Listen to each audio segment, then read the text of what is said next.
नए टॉपिक जो हमारे हिंदी सिलेबस में शामिल किए गए हैं, या अब जो हिंदी का थोड़ा सा रुख बदला है कि कुछ एडवांस क्वेश्चन पूछे जाते हैं, वो सब हमने क्वेश्चन अपने उठा लिए हैं। जितने भी टॉपिक है सभी टॉपिकों से अपने क्वेश्चन होने वाले हैं। तो शुरू कर लेते हैं अपने पहले क्वेश्चन के साथ। जो हमारा पहला क्वेश्चन दिया गया है, कुमाऊनी भाषा में औरत के लिए किस शब्द का प्रयोग करते हैं, अर्थात औरत को कुमाऊनी भाषा में किस नाम से संबोधित करते हैं, ये हमसे क्वेश्चन पूछा गया है। ऑप्शन नंबर डी जो हमारा दिया गया है, ये हमारा काकी है, और ये हम कुमाऊनी भाषा में किसे बोलते हैं, चाची को बोलते हैं। तो आपको याद रखना, कुमाऊनी भाषा में चाची को क्या बोलते हैं, काकी बोलते हैं। जबकि जनानी और कजियाण ये हमारे दोनों गढ़वाली शब्द हैं। किस भाषा के हैं, जनानी और कजियाण गढ़वाली भाषा के हैं, और दोनों किसके लिए प्रयोग होते हैं, तो जनानी और कजियाण गढ़वाली भाषा में औरत को बोला जाता है। लेकिन हमसे जो क्वेश्चन पूछा गया है, क्वेश्चन हमसे पूछा गया है कि कुमाऊनी भाषा में क्या कहते हैं औरत को, तो कुमाऊनी भाषा में बोला जाता है सीणी। ऑप्शन नंबर ए हमारा आंसर है। ठीक है, तो गढ़वाली भाषा में भी याद रखना, औरत के लिए किन शब्दों का प्रयोग किया जाता है, जनानी और कजियाण, जबकि चाची के लिए काकी बोला जाता है कुमाऊनी भाषा में। तो इस तरह के क्वेश्चन जो अब आने लगे हैं, उन सबसे अपना क्वेश्चन उठा लिए हैं। क्वेश्चन देखते हैं, हमारा पत्र लेखन से क्वेश्चन पूछा गया और क्या दिया गया है। शासकीय पत्र में, जो शासकीय पत्र होता है, शासकीय पत्र में पत्र संख्या के नीचे बाईं ओर क्या लिखा जाता है। जो हमारा शासकीय पत्र होता है उसमें पत्र संख्या के नीचे बाईं ओर क्या लिखा जाता है, तो बताना। प्रेषक पदाधिकारी का नाम लिखा जाता है और पद नाम। तो ऑप्शन नंबर सी हमारा आंसर हो जाएगा। पत्र लेखन से क्वेश्चन है, सभी टॉपिक से क्वेश्चन अपने होते हैं। उसके बाद देखते हैं अगला क्वेश्चन, नेक्स्ट जो हमसे क्वेश्चन पूछा गया है। क्वेश्चन दिया गया है, आवेदन पत्र लिखते समय कौन सा प्रकार सही है दिनांक लिखने का निम्न में से।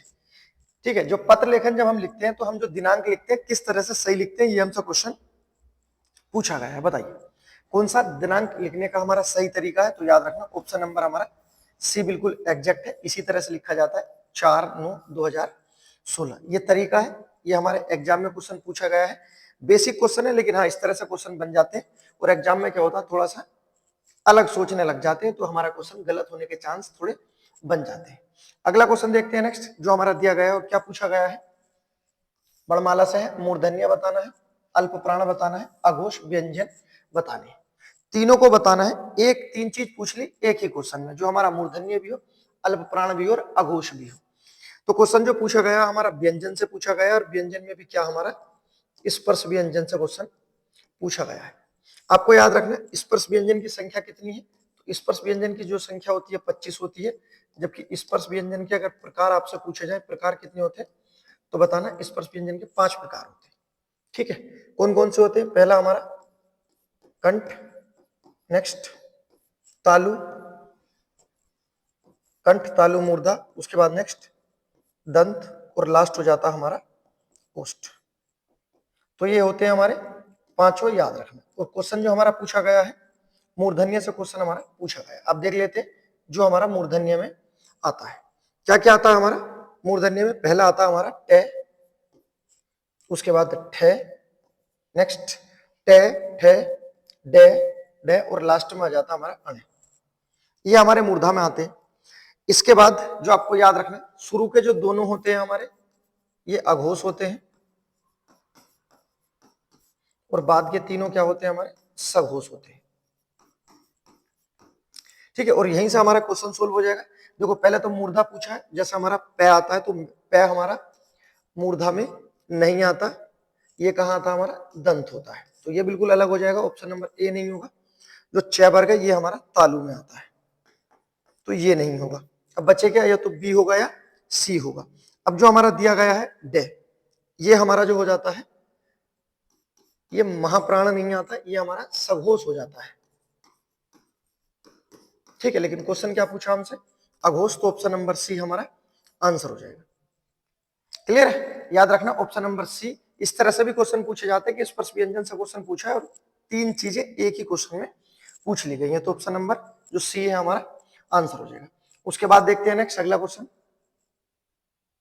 विशेषण से क्वेश्चन पूछा गया है। और क्या पूछा गया है इसमें विशेषण से क्वेश्चन हमारा, चौथाई शब्द में विशेषण होगा। जो हमारा चौथाई शब्द है इसमें हमारा कौन सा विशेषण होने वाला है, ये हमसे क्वेश्चन पूछा गया है। क्रमवाचक, आवृत्तिवाचक, अपूर्णांक बोधक या गणनावाचक विशेषण। जब हम गणनावाचक विशेषण पढ़ते हैं तो गणनावाचक विशेषण के दो भेद होते हैं। कितने भेद होते हैं गणनावाचक विशेषण के? दो भेद। पहला क्या होता है? पूर्णांक या पूर्ण गणनावाचक, और दूसरा अपूर्णांक। पूर्णांक और अपूर्णांक दो हमारे गणनावाचक के भेद होते हैं। जो पूर्णांक होता है जिसमें संख्या हमारी पूर्ण होती है, जैसे 1, 2, 3, 4, 5, 6, इस तरह से जो संख्या होती है वो हमारी पूर्णांक के अंतर्गत आती है। जबकि अपूर्णांक के अंतर्गत क्या क्या आता है हमारा? जैसे हम शब्द लिखते हैं, आपने देखा होगा, एक शब्द लिख देते हैं आधा, उसके बाद नेक्स्ट पौना, आधा, पौना, नेक्स्ट सवा, इन शब्दों का भी प्रयोग किया जाता है। उसके बाद चौथाई, चौथाई के बाद नेक्स्ट आपने देखा होगा कभी कभी ये शब्द लिखा हुआ जो बोल देते डेढ़ या ढाई।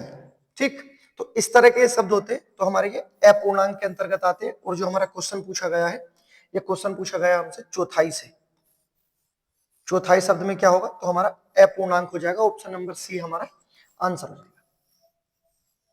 क्लियर है? तो याद रखना। अब बात कर लेते हैं जो क्वेश्चन पूछा गया था हमारा विशेषण से। विशेषण के बारे में बिल्कुल बेसिक जानकारी।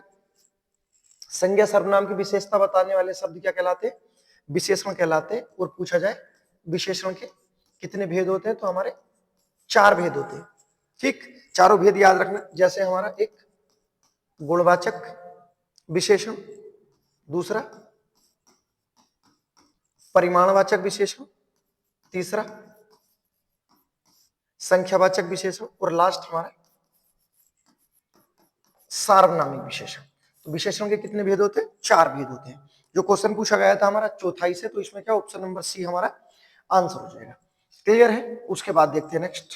जो भी क्वेश्चन होगा पूरी तरह से समझाते चलेंगे। अब ये चौथाई पूछा है, कल के दिन को डेढ़ ढाई इस तरह से क्वेश्चन पूछे जाए तो कोई टेंशन वाली बात नहीं है। उसके बाद देखते हैं अगला क्वेश्चन। नेक्स्ट क्वेश्चन दिया गया हमारा अलंकार से क्वेश्चन पूछा है। और क्या दिया गया है? उस काल मारे क्रोध के तन कांपने उनका लगा, मानो हवा के जोर से सोता हुआ सागर जगा। इसमें हमारा कौन सा अलंकार होने वाला है? बताइए। अलंकार से हमारा क्वेश्चन पूछा गया है। पहले दिया गया उत्प्रेक्षा, यमक, श्लेष या उपमा अलंकार। अब बात कर लेते हैं जो हमारा उपमा अलंकार है। क्वेश्चन उपमा अलंकार से पूछे जाते हैं। तो उपमा अलंकार से दो तरह से क्वेश्चन हमारे पूछे जाते हैं। अगर पूछा जाए उपमा अलंकार के भेद कितने होते हैं, तो आप बताना उपमा अलंकार के 3 भेद होते हैं। कितने भेद होते हैं? 3 भेद होते हैं। तीनों को आपको याद रखना। पहला होता है पूर्ण उपमा, उसके बाद दूसरा होता है हमारा लुप्त उपमा, और तीसरा होता है मालो उपमा। ठीक, तो भेद पूछे जाए कितने होते हैं उपमा अलंकार के? 3। जबकि क्वेश्चन बनता है उपमा अलंकार के कितने अंग होते हैं। अगर क्वेश्चन अंग से पूछा जाए तो बताना अंग होते हैं सर 4। ये जो अंतर है भेद का और अंग का, दोनों आपको याद रखने बहुत इंपॉर्टेंट है। अंग कौन कौन से होते हैं आपको पता है? पहला उपमेय, दूसरा उपमान, उपमेय, उपमान, उसके बाद साधारण धर्म, उपमेय, उपमान, साधारण धर्म, और चौथा हो जाता है हमारे वाचक चिन्ह। वाचक चिन्ह। क्लियर है? तो अगर अंग पूछे जाए 4, भेद पूछे जाए 3, आपको अंतर इसमें याद रखना है। उसके बाद नेक्स्ट जो हमारा दिया गया है श्लेष अलंकार। क्वेश्चन श्लेष अलंकार से भी बनते हैं। श्लेष अलंकार याद रखना। श्लेष अलंकार के हमारे 2 भेद होते हैं। एक होता है सैभंग अलंकार और दूसरा होता है अभंग अलंकार। ठीक, तो श्लेष अलंकार के भेद भी याद रखना। उसके बाद नेक्स्ट यमक अलंकार। यमक अलंकार से भी क्वेश्चन हमारे बनते रहते हैं जो हमें देखने को मिलते हैं। अब यमक अलंकार में कितने? तो इसके भी हमारे 3 भेद होते हैं। कौन कौन से? पहले तो बताना आदि यमक अलंकार, दूसरा मध्य यमक अलंकार, और तीसरा होता है आदि, मध्य और आपका अंत यमक अलंकार। सही है? तो ये भेद थे। अब क्वेश्चन देख लेते हैं जो हमारा आंसर हो जाएगा। ऑप्शन नंबर ए हमारा आंसर हो जाएगा। उस काल मारे क्रोध के तन कांपने उनका लगा, मानो हवा के जोर से सोता हुआ सागर जगा। इसमें कौन सा हमारा उत्प्रेक्षा अलंकार है?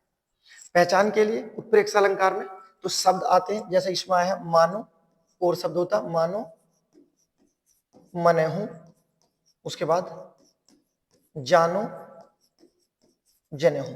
तो ऐसे ऐसे शब्द आते हैं हमारे उपमा अलंकार में, सॉरी उत्प्रेक्ष अलंकार में। उत्प्रेक्ष अलंकार के बारे में और जो आपको याद रखना है, इसमें पूछा जाता है उत्प्रेक्ष अलंकार के हमारे कितने भेद होते हैं, तो बताना उत्प्रेक्ष अलंकार के हमारे 3 भेद होते हैं।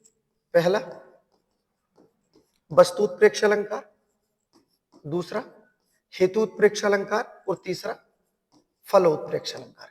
तो ये सारी जानकारी हमारे अलंकार के बारे में थी, जो 4 ऑप्शन थे, 4 ऑप्शन के बारे में आपको बताया गया है, याद रखना है। क्लियर है? तो इसका आंसर क्या हो जाएगा हमारा, ए हमारा आंसर हो जाएगा। उसके बाद देखते हैं नेक्स्ट, एक और क्वेश्चन है हमारा, क्या पूछा गया है, शिष्य के द्वारा गुरु को पत्र में संबोधन होगा। जो शिष्य जब गुरु को पत्र लिखता है तो उसमें संबोधन क्या होता है, ठीक है, तो याद रखना उसमें जो हमारा संबोधन होता है श्रद्धेय गुरु जी होता है। ऑप्शन नंबर बी हमारा आंसर हो जाएगा। नेक्स्ट बताइए, पूर्वी हिंदी विकसित हुई है किनसे, हमारी पूर्वी हिंदी विकसित हुई है। ऑप्शन दिए गए हैं हमारे मागधी अपभ्रंश, अर्धमागधी अपभ्रंश, शोरसेनी और पेशाची। बताइए, पहले तो इसके बारे में याद रखना, जो हमारा पेशाची अपभ्रंश है ये प्राकृत का एक रूप माना जाता है, ठीक है। पेशाची अपभ्रंश को क्या कहते हैं, प्राकृत का एक रूप कहते हैं। अब बात कर लेते हैं जो हमसे क्वेश्चन पूछा गया है कि पूर्वी हिंदी विकसित हुई है। बात कर लेते हैं ऑप्शन नंबर ए में जो दिया गया है मागधी अपभ्रंश। तो मागधी अपभ्रंश में क्या क्या आता है इसके अंतर्गत, हमारी बंगाली आती है, बहुत इंपॉर्टेंट है। मागधी अपभ्रंश में सर्वाधिक बोली जाने वाली भाषा बंगाली, उसके बाद दूसरी बंगाली, नेक्स्ट बिहारी जो बिहार में बोली जाती है, उड़िया जो उड़ीसा में बोली जाती है, और असमिया। सही, तो ये चारों किसके अंतर्गत आती है, मागधी अपभ्रंश के अंतर्गत आती है। अब जो पूर्वी हमारी हिंदी है तो ये आती है हमारी अर्धमागधी अपभ्रंश में, तो ऑप्शन नंबर बी हमारा आंसर हो जाएगा। अब बात कर लेते हैं ऑप्शन नंबर सी जो दिया गया हमारा शोरसेनी अपभ्रंश, इसमें क्या क्या आती है तो बताना। इसमें एक तो हमारी पश्चिमी हिंदी आती है, पश्चिमी हिंदी के बाद राजस्थानी आती है, पश्चिमी हिंदी, राजस्थानी, और उसके बाद गुजराती आती है, ठीक है। तो ये क्वेश्चन थे जो हमारे अपभ्रंश से क्वेश्चन पूछे गए थे। क्वेश्चन क्या था, पूर्वी हिंदी विकसित हुई है, तो आंसर क्या हो जाएगा हमारा अर्धमागधी अपभ्रंश हमारा आंसर हो जाएगा। क्लियर है, ऑप्शन नंबर बी हुआ। उसके बाद देखते हैं नेक्स्ट, आगे बढ़ते हैं। क्वेश्चन पूछा गया हमारा क्रिया से, और क्रिया से क्या क्वेश्चन पूछा गया है हमारा, चूड़ी अच्छी थी में थी कौन सी क्रिया है। बताइए, चूड़ी अच्छी थी में थी कौन सी क्रिया है। तो याद रखना चूड़ी अच्छी थी, ठीक है, ये मुख्य है, और इसमें क्या हो जाएगी हमारी थी योजक क्रिया हो जाएगी, तो ऑप्शन नंबर ए हमारा आंसर हो जाएगा। योजक क्रिया क्या होती है तो बताना, मुख्य क्रिया को सहायता देने के लिए जो क्रियाएं आती हैं वो योजक क्रिया कहलाती है, और योजक क्रिया मुख्य क्रिया के साथ आकर पूरे वाक्य को एक शुद्ध रूप दे देती है। सही, अगर सिर्फ इतना ही होता चूड़ी अच्छी, तो वाक्य पूर्ण रूप से शुद्ध नहीं होता। इसी कारण अच्छी के साथ थी शब्द आया है और इसने वाक्य को पूरा कर दिया है। तो ये भी याद रखना, जो योजक क्रियाएं होती है वाक्य को शुद्ध रूप प्रदान करने का कार्य भी करती है। इसी तरह से क्वेश्चन अपनी क्रियाओं से पूछे जाते हैं। जितने भी क्वेश्चन सब हमारे आए हुए एग्जाम में प्रीवियस पेपर में। अगला क्वेश्चन हमारा यहाँ क्या पूछा है, ब्राह्मण का स्त्रीलिंग पूछा है। पहला क्रिया से था, अब हमारा लिंग से क्वेश्चन पूछा गया है। बताइए ब्राह्मण का स्त्रीलिंग क्या होगा। स्त्रीलिंग से क्वेश्चन हमारा पूछा गया है, तो याद रखना ब्राह्मण का क्या हो जाएगा, ब्राह्मणी हो जाता है। ऑप्शन नंबर बी हमारा आंसर हो जाएगा। उसके बाद नेक्स्ट बताइए, हिंदी वर्णमाला में कुल कितने आयोगवाह हैं। ये हमसे क्वेश्चन पूछा गया है। क्वेश्चन आ गया फिर से हमारा वर्णमाला से, आयोगवाह से क्वेश्चन पूछा गया है। अभी पिछली 1-2 क्लास पहले भी इससे क्वेश्चन था हमारा, और अब फिर आया था। तो आयोगवाह के बारे में याद रखना, पहले तो आपको ये याद रखना कि इनका जन्म कहाँ हुआ, तो बताना इनका जन्म हुआ है संस्कृत में। आयोगवाह जो शब्द है हमारे संस्कृत के होते हैं। कितने होते हैं ये तो बताना 2 होते हैं। अब 2 कौन कौन से होते हैं तो बताना, एक होता अनुस्वार, अनुस्वार, और दूसरा विसर्ग। अनुस्वार और विसर्ग होते हैं दोनों। तो क्या हो जाएगा आंसर हमारा, हिंदी वर्णमाला में कुल कितने आयोगवाह होते हैं, तो ऑप्शन नंबर ए आपको लगा देना है, 2 हमारे होते हैं। अब बात कर लेते हैं आयोगवा की। कभी कभी परिभाषा पूछ ली जाती है, बहुत इंपॉर्टेंट है कि आयोगवा की परिभाषा क्या होती है। बताना, ऐसी ध्वनि जो ना तो स्वर हो और ना ही व्यंजन हो। ऐसी ध्वनि जो ना तो स्वर हो और ना व्यंजन हो क्या कहलाती है? आयोगवा कहलाती है। इसी कारण इन्हें बाहर रखा जाता है। सही है। उसके बाद देखते हैं नेक्स्ट अगला क्वेश्चन जो हमारा दिया गया है नेक्स्ट, इसका आंसर हमारा ए हो जाएगा। क्वेश्चन पूछा गया हमारा सर्वनाम से, और क्या दिया गया है? आसान है लेकिन हाँ रिपीट क्वेश्चन है। शीला अपने कपड़े स्वयं धोती है, रेखांकित शब्द में सर्वनाम के लिए उचित बताना है हमारा कौन सा बिल्कुल एग्जैक्ट सही हमारा आंसर हो जाएगा जो पूछा गया हमारा सर्वनाम से। सर्वनाम के बारे में जो आपको याद रखना है कि सर्वनाम के भेद पूछे जाते हैं। अगर पूछे जाए सर्वनाम के कितने भेद होते हैं, तो भेद होते हैं 6। कितने भेद होते हैं? 6 होते हैं। सर्वनाम की संख्या पूछी जाए, सर्वनाम की संख्या कितनी होती है? सर्वनाम की संख्या होती है 11। इससे अलग जो आपको याद रखना है कि सर्वनाम हमारे विकारी होते हैं। ठीक। उसके बाद नेक्स्ट आपको याद रखना है कि जो हमारे सर्वनाम होते हैं इसमें लिंग का निर्धारण कैसे होता है। बताइए कि सर्वनाम में लिंग का निर्धारण कैसे होता है, तो बताना सर्वनाम में लिंग का निर्धारण क्रिया के माध्यम से होता है। अब बात कर लेते हैं जो हमारा क्वेश्चन पूछा गया था, शीला अपने कपड़े स्वयं धोती है। स्वयं मतलब अपने आप, खुद, निजी, अपने बारे में है। तो क्या हो जाएगा हमारा? निजवाचक हो जाएगा। ऑप्शन नंबर बी हमारा आंसर हो जाएगा। सही है, याद रखना। उसके बाद देखते हैं नेक्स्ट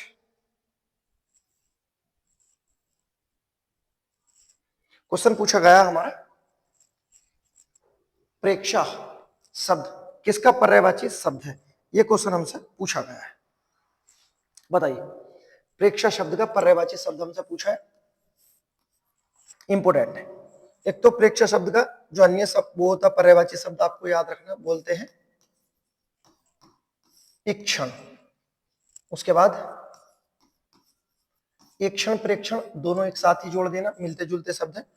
उसके बाद होता आपका अक्षी, अक्षी के बाद होता चक, और उम्मीद करता हूं आप समझ गए होंगे किसका है ये। उसके बाद होता अंबक। क्या होता है? अंबक। नेक्स्ट लोचन, लोचन के बाद द्रग, फिर लोचन, विलोचन, द्रग, चक्षु, उसके बाद दीदे। ये सब किसके पर्यायवाची हैं हमारे? तो ये आंख के पर्यायवाची। ठीक, आपको याद रखना प्रेक्षण, एकक्षण, प्रेक्षण, अक्षी, चक सब किसके हैं? हमारे आंख के पर्यायवाची हैं। अब एक पर्यायवाची आया, हमने सारे पर्यायवाची अपने कंप्लीट कर लिए। उसके बाद देखते हैं नेक्स्ट अगला क्वेश्चन। अनेक शब्दों के लिए एक शब्द से हमसे क्वेश्चन पूछा गया है। बताइए क्या पूछा गया है? वह स्त्री जिसका पति परदेश गया हो, परदेश या विदेश एक ही बात है, परदेश गया हो के लिए एक शब्द हमारा कौन सा सही होगा? पहले क्या लिखा है? नबोड़ा। नबोड़ा क्या होता है? तो इसका अर्थ याद रखना, नव विवाहित स्त्री होती है। नव विवाहित स्त्री, नव विवाहित स्त्री क्या होती है? तो बताना नबोड़ा होती है। उसके बाद नेक्स्ट क्या लिखा है? प्रवश्य पतिका। प्रवश्य पतिका क्या होती है? तो याद रखना परदेश को जाने वाला हो जिसका पति, अर्थात जिसका पति परदेश को जाने वाला हो, जिसका पति परदेश को जाने वाला हो उसे क्या बोलते हैं? प्रवत्स्य पतिका। वो जो क्वेश्चन पूछा गया था, वह स्त्री जिसका पति परदेश गया हो, जिसका पति परदेश गया हो, ऑप्शन नंबर सी हो जाएगा, प्रोषित पति का। उसके बाद नेक्स्ट ऑप्शन नंबर जो डी दिया गया हमारा आगत पति का, इसका क्या होता है? जिसका पति परदेश से लौट आया हो, जिसका पति परदेश से लौट आया हो। चारों को याद रखना, मिलते जुलते हैं, एग्जाम में आते हैं, इसी तरह के क्वेश्चन आते हैं, सब एक से लगते हैं। ये जो है प्रवश्य पति का, प्रेषित पति का और आगत पति का, तीनों शब्द इंपॉर्टेंट है, एक साथ मिक्स होकर आते हैं, कंफ्यूज करते हैं। नेक्स्ट अगला क्वेश्चन देखते हैं। बताइए क्या पूछा गया है। क्वेश्चन पूछा गया है पुरानी हिंदी, उर्दू और अंग्रेजी के मिश्रण से उत्पन्न नई जबान या भाषा कौन सी है। तो उसे क्या बोलते हैं हम, हिंदुस्तानी बोलते हैं। क्लियर है, याद रखना। तो ये पूछा जाता है हिंदुस्तानी भाषा में क्या क्या आती है, तो बताना इसके अंदर हिंदी, उर्दू और अंग्रेजी सबका मिश्रण होता है, उसे हम एक साथ बोलते हैं हिंदुस्तानी भाषा। इतना है आपको याद रखना है। इससे अलग की जो जानकारी है, आपको एक चीज और बता देता हूं कि आपको बताना है इसका आंसर कि ये जो हमारी उर्दू है, उर्दू का जन्म कहां हुआ है। अगर आपको पता है कहां इसका जन्म हुआ है, ये आपको बताना है। उसके बाद देखते हैं नेक्स्ट अगला क्वेश्चन। तो इसका आंसर हो गया हमारा, क्वेश्चन जो था हमारा,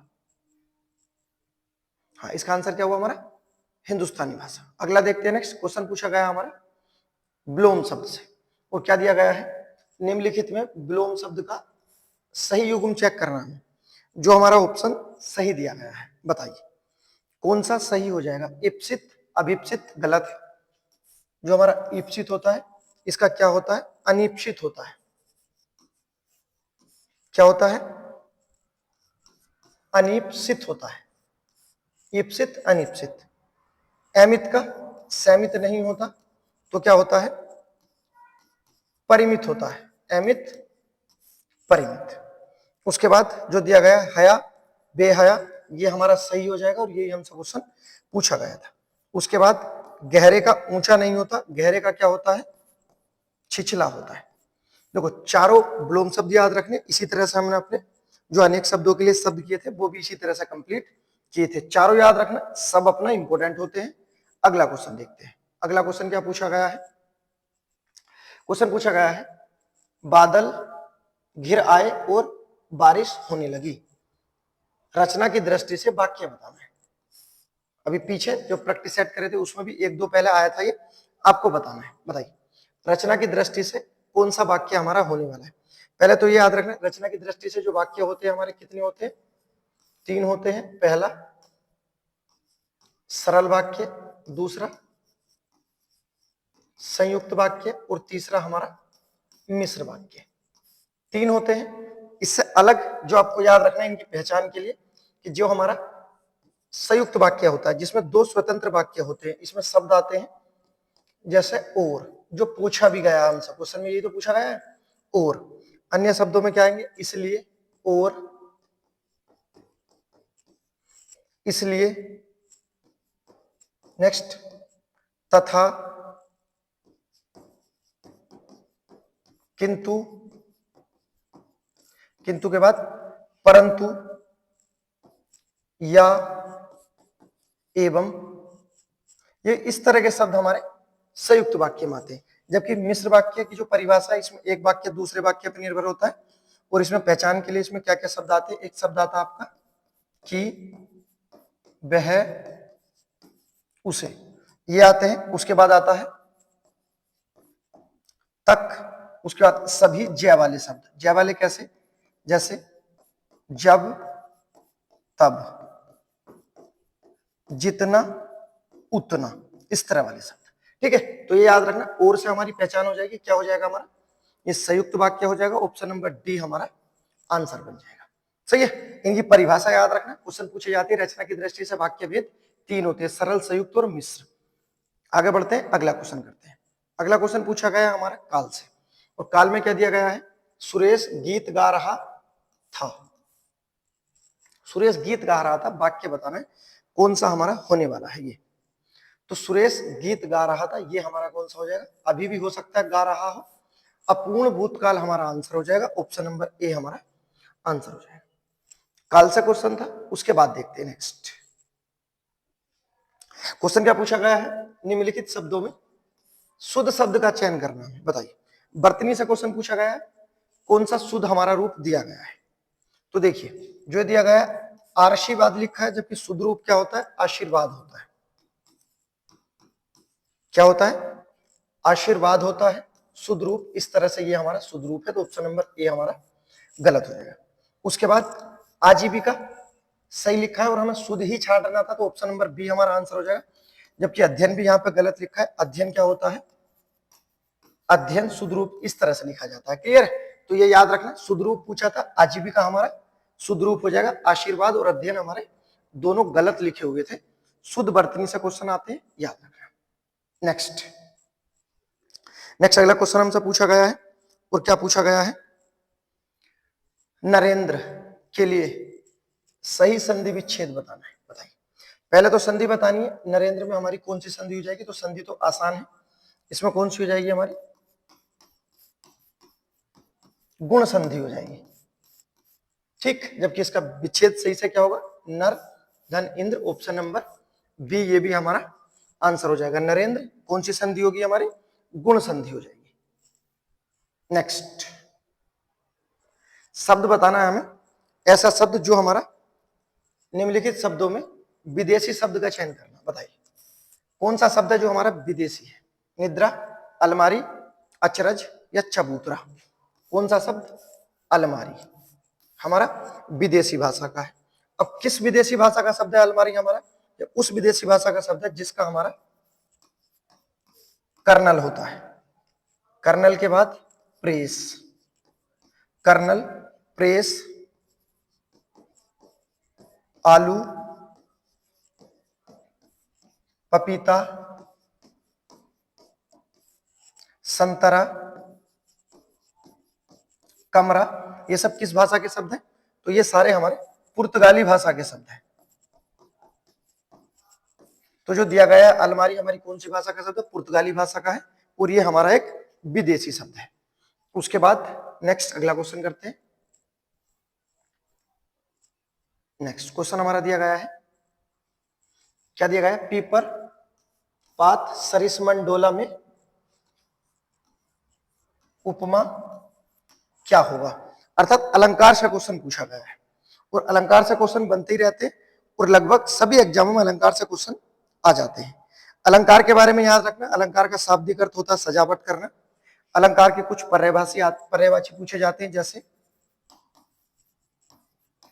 अलंकार के पर्यायवाची में आभूषण आता है, नेक्स्ट गहना, आभूषण, गहना, जेवर, पदक, ये सब किसके? हमारे अलंकार के पर्यायवाची। अलंकार के संस्थापक पूछे जाए तो कौन होते हैं? आचार्य वामन। आचार्य वामन को अलंकार का संस्थापक बोला जाता है, लेकिन क्वेश्चन पूछा गया था पीपर पात सरिसमंडोला में उपमेय क्या होगा? ये हमारा आज का लास्ट क्वेश्चन है, इसका आंसर आपको देना है। कोई ऐसा टॉपिक जो आपको अलग से कुछ पढ़ना है, आप कमेंट में बता सकते हैं, ठीक है। अगर वीडियो पसंद आए तो लाइक करें, सब्सक्राइब करें। उसके बाद मिलते हैं एक और जोरदार वीडियो में, तब तक के लिए गुड बाय।